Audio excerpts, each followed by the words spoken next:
बच्चों नमस्कार। पिछले वीडियो में मैंने आपको बताया कि किस प्रकार से हमें सा रे गा मा पा धा नी सा को बजाना है। बच्चों नीचे वाले सा से ये ऊपर वाले सा की ओर जब हम जाते हैं, सा रे गा मा पा धा नी सा, इस प्रक्रिया को संगीत की भाषा में आरोह कहा जाता है। आरोह का अर्थ होता है नीचे स्थान से ऊपर वाले स्थान की ओर चढ़ना। इसके अपोजिट या विपरीत प्रक्रिया को अवरोह कहा जाता है। जैसे ऊपर वाले सा से हम नीचे के सा की ओर आएंगे, इसे हम अवरोह कहेंगे। सा नी धा पा मा गा रे सा। पिछले क्लास में हमने आरोह सीखा था। अब मैं आपको अवरोह बता रहा हूँ। हमें अवरोह में किस प्रकार से उंगलियों का संचालन करना है।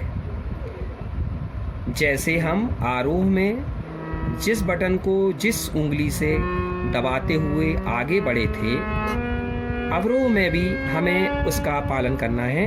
हमें उंगलियों का क्रम बदलना नहीं है।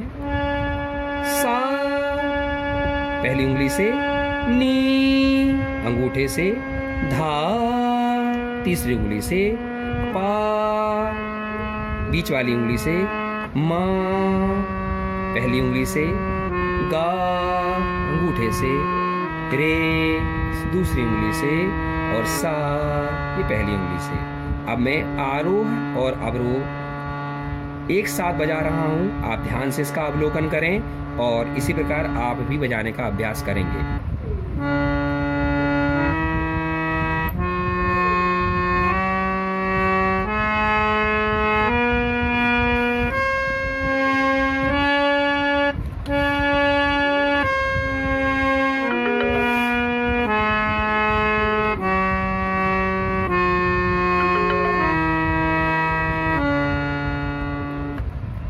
बच्चों आमतौर पे देखा गया है कि आरोह बजाने में आसानी होती है, लेकिन अवरोह बजाते समय उंगलियों का क्रम बहुत से लोग बिगाड़ देते हैं। गलती कहाँ होती है, मैं आपका ध्यान आकर्षित कर रहा हूँ। जब हम अवरोह बजाते हैं तो ये सा नी, धा बजाने के लिए कुछ लोग पहले इस उंगली का प्रयोग करते हैं, बाद में ये और फिर ये, फिर इस प्रकार से ये गलत क्रम है, आपको ध्यान रखना है।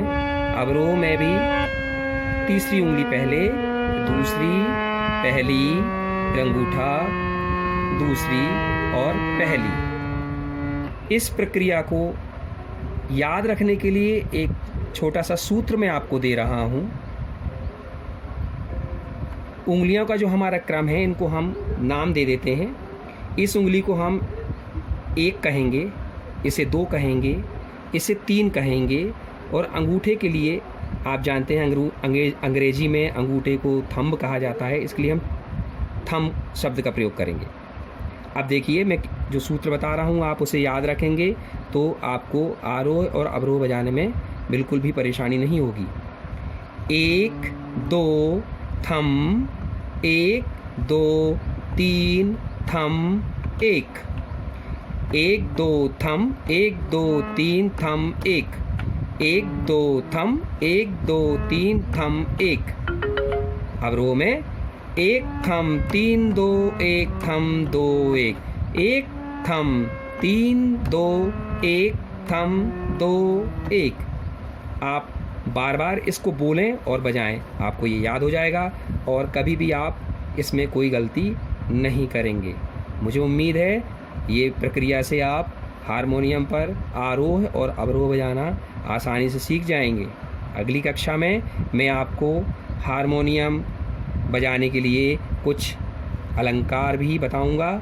तब तक के लिए आप इस आरोह और अवरोह का अभ्यास करें। धन्यवाद। आपका दिन शुभ और मंगलमय हो।